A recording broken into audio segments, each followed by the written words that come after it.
Veľmi v skratke o tebe, pretože sú tu ľudia, ktorí ťa poznajú, boli na FIT, neregistrujú ťa možno na sociálnych sieťach, ale sú tu takí ľudia, ktorí ťa nepoznajú. V skratke. OK. Dobrý deň, ahojte. Tak tí, čo ma nepoznáte, ja sa volám Michaela a ja sa venujem téme črevný mikrobióm. Tejto téme sa venujem už 7 rokov a začala som sa tejto téme venovať a zabrdať do nej kvôli sebe, aby som si pomohla.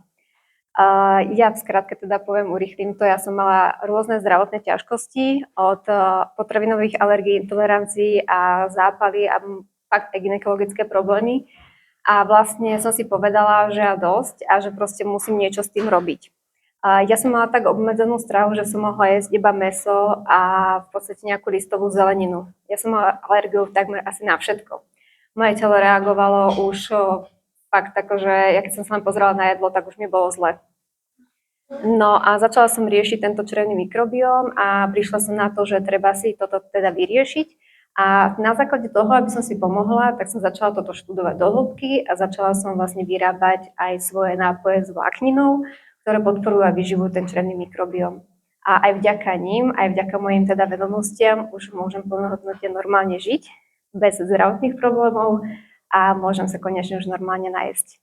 Takže toto je v skratke o mne. A ešte taká vsúka. Miška pôsobí veľmi skromne, ale ona dostala jedno medzinárodné ocenenie v Anglicku za svoje nápoje. Naozaj zastavte sa pri jej stánku, máte možnosť ochutnať, určite vrelo doporučujem.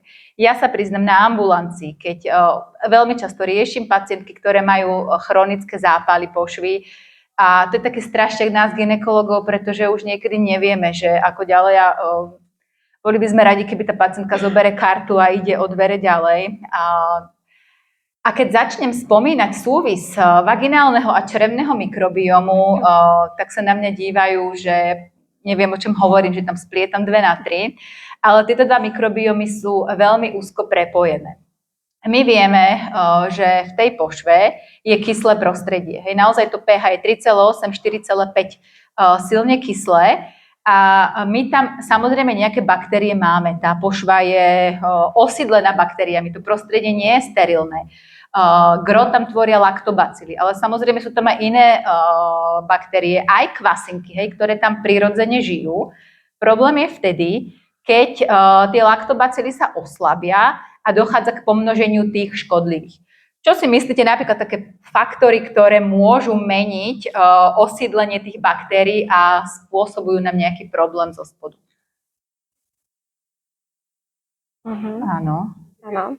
Áno, antibiotika, ale tam je to také zaujímavé, bola robená štúdia a vlastne zistilo sa, že len nejaké skupiny antibiotík, čiže často tie ženy majú takú požiadavku, užívam antibiotika, dajte mi preventívne nejaké čipky zo spodu, nie je to tak, tam naozaj vyslovene určité skupiny antibiotík, aj nie vlastne u každej ženy, ale až u takej, ktorá mala opakované takéto mykózy.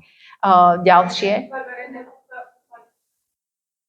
Kúpaliska bývajú problém, áno, hlavne vysokochlorová voda napríklad.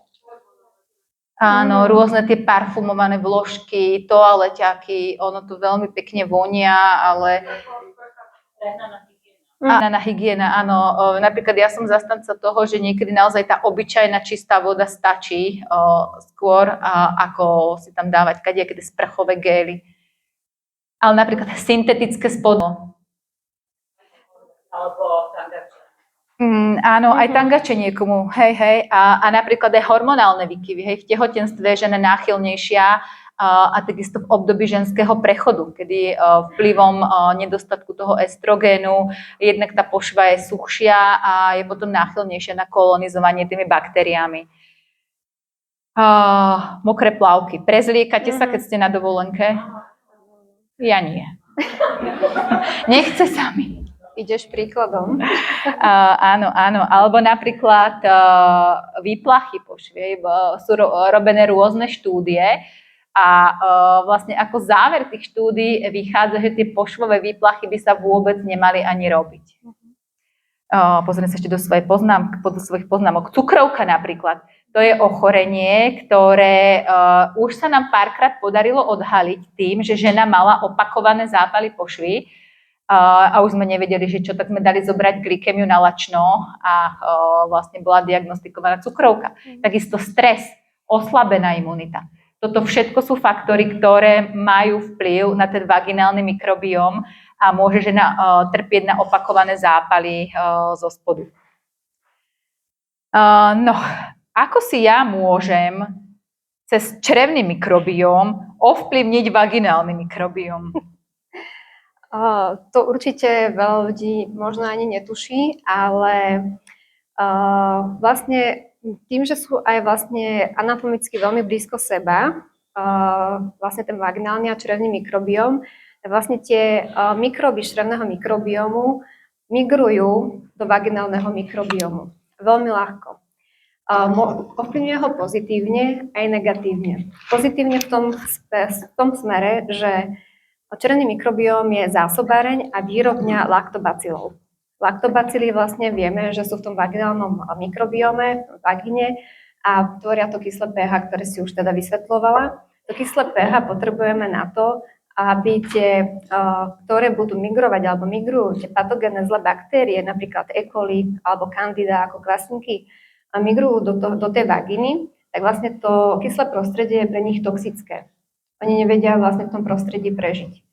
No a tak vlastne vieme aj ovplyvniť aj cez orálne probiotika, keď si dávame laktobacily, tak oni vlastne primárne sa dostávajú do čreva, ale cez to črevo vlastne priamo z toho vlastne konečníka namigrujú tie prospešné laktobacily do tej vagíny, tej pošvy, aby nám robili a tvorili to kyslé prostredie. Následne takisto aj negatívne ho môže ovplyvňovať, a to tak, že veľmi často sa stretávam s tým, že veľmi veľa ľudí má fakt takmer každý dysbiózu, nerovnováhu črevného mikrobiomu alebo priepustné črevo. Tá dysbióza znamená to, že vplyvom nejakého životného štýlu, rôznych faktorov, jednoducho prevládajú skôr tie patogénne baktérie tie zlé nad tými dobrými v tom črevnom mikrobiome. A ak tam prevládajú, tak samozrejme tie patogény sa veľmi rýchlo dostanú a veľmi ľahko do toho vaginálneho. Vplyvom tých antibiotík niektorých, alebo teda keď sa tam vlastne zvyšuje, keď je tam to pH vlastne sa stáva zásaditejším, že sa zvyšuje v tej vagíne, tak vlastne veľmi ľahko sa tam začnú množiť tie patogénne baktérie z toho črevného mikrobiomu. To znamená, že ovplyvňuje to aj vznikajú zápaly močových ciest a vaginálne mykózy. To je najčastejší vlastne príklad toho, že to črevo nie je v poriadku. Preto treba sa pozerať aj z tohto hľadiska na to naše ženské zdravie, že presne keď sa opakujú nejaké časté zápaly, časté mykózy alebo časté infekcie močových ciest, tak je dobre sa pozrieť na celkový ten stav toho organizmu a toho črevného mikrobiomu.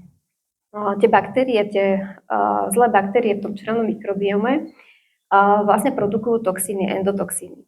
A keď sú premnožené, tak tie endotoxíny vlastne urobia to, že urobia taký chronický zápal v tom čreve a to črevo vznikne vlastne priepustnosť toho čreva. Takže tá črevná stena sa oslabuje a tie toxíny potom z toho čreva idú priamo vlastne do krvi, do celého tela.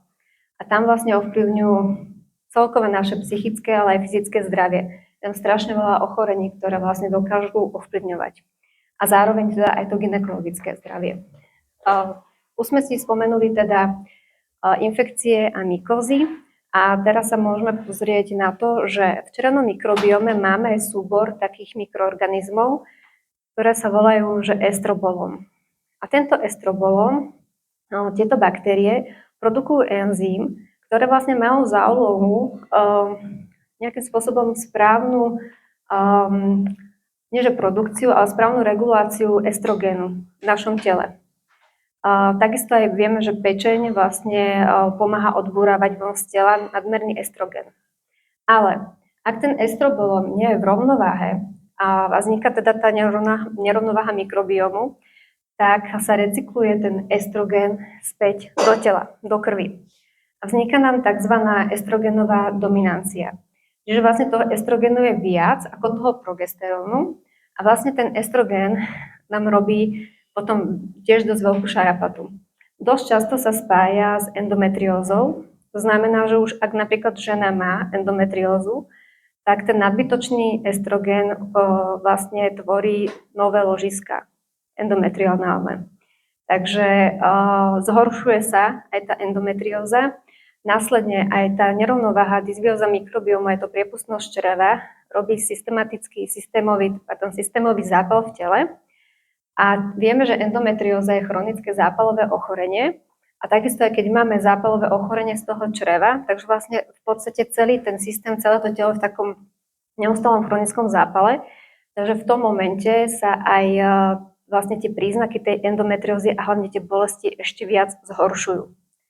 Takže takto vieme ovplyvniť, ak ovplyvníme ten črevný mikrobióm, tak vedia sa aj tie príznaky tej endometriózy, tie bolestivé a následne vieme zastaviť tie nové ložiska tým, že vlastne tou životosprávou si dáme do poriadku ten mikrobióm celý.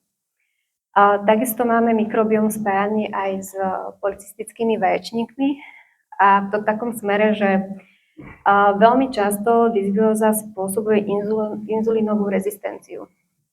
Neviem, či poznáte, čo je to inzulínová rezistencia, či ste sa s tým už stretli, ale inzulínová rezistencia vlastne je o tom, že bunky vlastne nedostatočne nejakým spôsobom prijímajú vlastne glukózu z krvi. To znamená, že vlastne normálne máte glukózu v krvi a vlastne dostáva sa priamo do buniek, napríklad svalových, pečeňových a tak ďalej. Tie bunky vlastne tú glukózu vlastne premieňajú na energiu.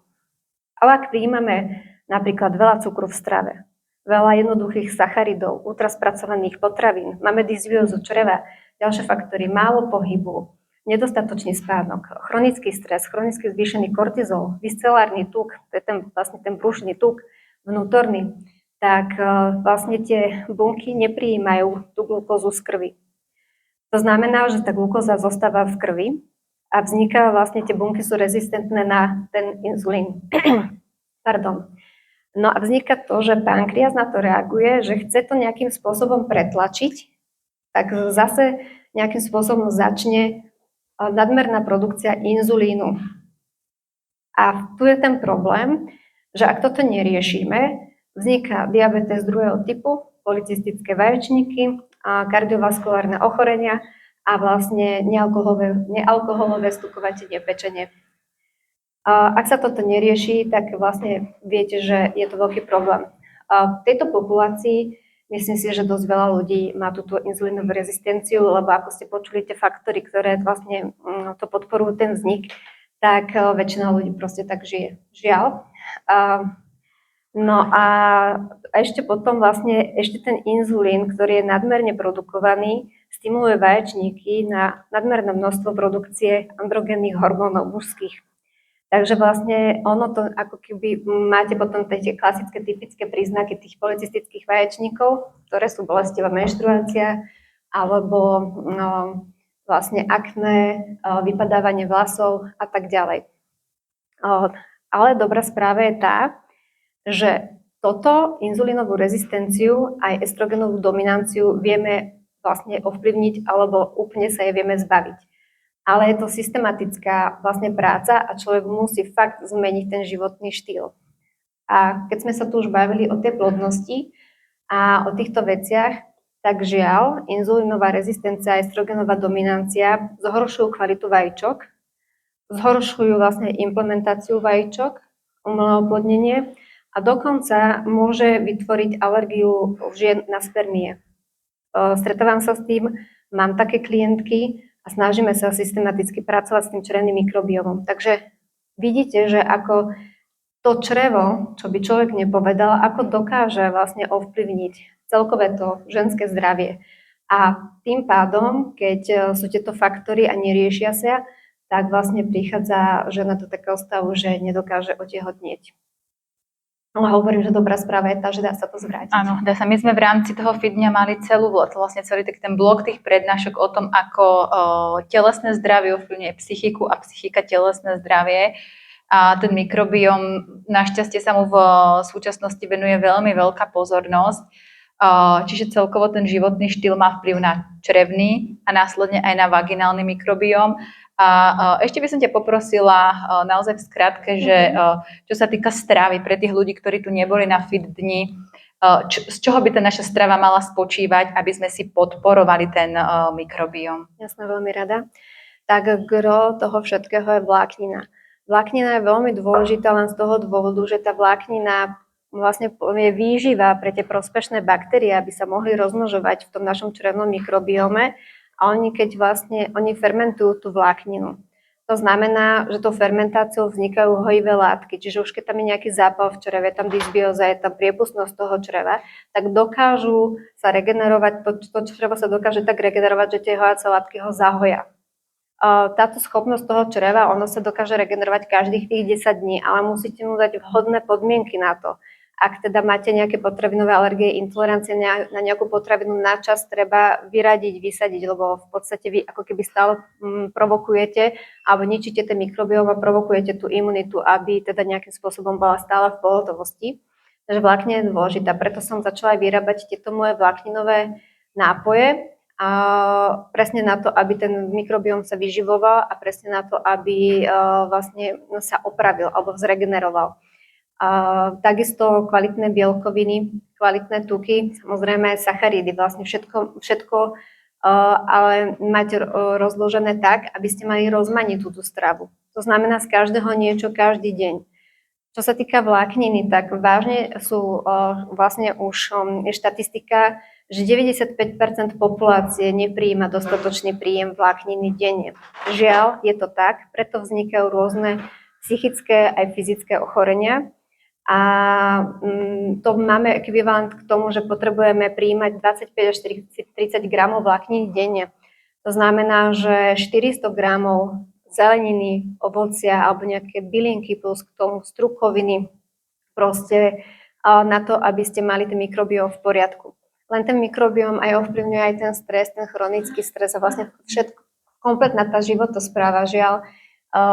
Je to fakt, niekedy ľudia ja pracujem s ľuďmi, ktorí majú rôzne ochorenia a ja keď im poviem, čo všetko treba zmeniť, tak sú niekedy až takí zhrození, ale idú do toho, lebo vidia, že keď začneme, tak fakt, ak tam nie sú nejaké závažné stavy, či už sú tam nejaké iba kožné ochorenia, napríklad od ekzémov a tak ďalej, tak vidia výsledky behom 2 týždňov. Takže tá strava je veľmi dôležitá. Ten spánok je veľmi dôležitý, netreba ho podceňovať. Hydratácia je dôležitá. Manažovať ten stres. Čo sa týka tej stravy, ešte by som napríklad, keďže sa bavíme o ženskom zdraví, podotkla, že napríklad veľmi dobrý je cholín. Veľmi dôležitý. Cholín sa napríklad nachádza vo vaječnom žltku. A teraz vlastne sa odporúča, že napríklad ženy, ktoré by chceli otehotnieť, alebo už sú tehotné, alebo aj dojčia, tak mali by príjmať aspoň 2-3 žltka denne. To sú také najnovšie štúdie, len preto, lebo cholín podporuje vlastne u toho dieťatka aj vývoj mozgu a u ženy, a všeobecne aj u ľudí, podporuje vlastne pečeň, regeneráciu pečenia a detox tej pečene. Čiže aby mohla zvládať aj vlastne regulovať aj estrogen, aj rôzne iné hormóny a iné vlastne toxické látky, lebo však tá pečenie je taká špongia a ona naberá vlastne tie toxické látky z nášho tela von. Keď ju zaťažujeme, tak napríklad máme toxíny z čreva, idú priamo aj do pečenia, nielen do celého tela, tak je zaťažená. A ja stále upozorňujem na to, že ak máte nejaké chronické autoimunitné ochorenie, alergie, intolerancie alebo akékoľvek problémy, či ženské, kožné a tak ďalej, a vlastne problém s tým mikrobiomom, tak som nekompromisná a vždycky poviem, že treba vyradiť aj alkohol. Proste úplne. Len z toho dôvodu, že ak zaťažujeme pečeň alkoholom, vlastne alkohol je pre ňu taký ten najväčší toxín, a ona primárne vlastne hneď spracováva enzymami ten alkohol a tie isté enzymy spracováva toxíny z nášho čreva, ktoré sa produkujú do tela. Ale tá pečeň nemá čas už spracovávať ostatné enzymy, ona primárne spracováva teda toxíny, z toho alkoholu, čiže vlastne nemáte šancu zregenerovať proste to telo na komplet. Čiže je to taký súbor celého takého životného štýlu a toto sa snažím učiť ľudí. Robím aj konzultácie, dokonca som napísala aj o tom e-book, vlastne je tam 58 strán o celkovom našom zdraví, črevnom mikrobiome, fyzickom a psychickom zdraví. Je tam spísané všetko a vlastne najnovšie robím aj vlastne taký systematický individuálny program s ľuďmi, čo 3 mesiace sa im venujem na to, aby sa im úspešne zregeneroval a vyliečil ten mikrobióm.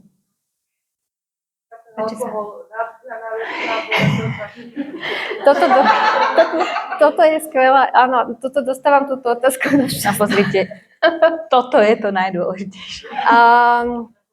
Ja určite z mojej strany by som povedala áno, vylúčiť určite navždy, lebo aj malá kvapka alkoholu, fakt sú štúdie na tom už teraz, že čo dokáže vlastne s našim telom, ako ho dokáže vlastne ničiť a v podstate fakt on primárne vlastne ničí tú pečeň. A hlavne teda ľudia, ktorí riešia nejaké zdravotné problémy závažnejšie, tak určite áno. Ja som začala vlastne tým, že ja som začala pred 7 rokmi, som si povedala, že dosť a ja som síce nepila akože nejak veľa, ale tak príležitostne samozrejme a s kamoškami v bare a tak. A som si povedala, že musím riešiť svoje zdravie, lebo ja som fakt už bola na pokraji fakt z nejakého zrútenia, a či už psychického, ale aj toho fyzického. A mala som závažné problémy, tak som si povedala, že stačí. Tak ja som vyradila všetky potraviny, ktoré mi škodili na dlhý čas. A je to už asi 5 rokov, čo nepijem vôbec ani kvapku alkoholu. Akože dá sa to. Ja viem, že problém je v tom, že niekedy ten alkohol je taký uvoľňovač od toho stresu. Ja to beriem a preto som vytvorila to kakao, ktoré vlastne je primárne proti tomu stresu. Čiže ľudia vymenia vlastne pohárik toho vína alebo prosečka večerného, možno niekedy aj fľašku. Za to moje kakao úspešne im pomáha sa vlastne zvládať ten stres a vedia sa adaptovať. Vlastne Ja ťa budem musieť naozaj veľmi nerada prerušiť.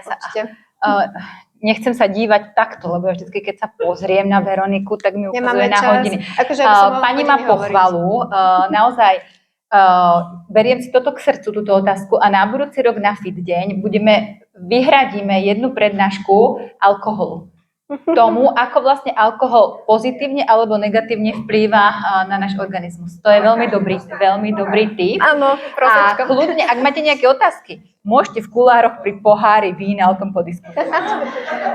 Ešte by som vlastne podotkla ešte jednu vec. Na začiatku som zabudla, že teda, jak si mi povedal, že mám to ocenenie, tak vlastne máme novinku, stali sme sa vlastne partnerom Všeobecnej zdravotnej poisťovne, čo je pre mňa obrovská vec s nimi spolupracovať. A vlastne aj naše nápoje vlastne na ich stránke máme ako benefity, čiže sú tam aj vlastne uvedené zľavy aj pre poistencov, aj pre darcov krvi. Čiže toto je taká novinka teraz. Áno, mne to prišlo na mail. Blahoželám ti k tomu. Ďakujem. Ďakujem ti za to, že si opäť merala cestu. Ďakujem. Kľudne, ak máte nejaké otázky, tak Miška má svoj stánok a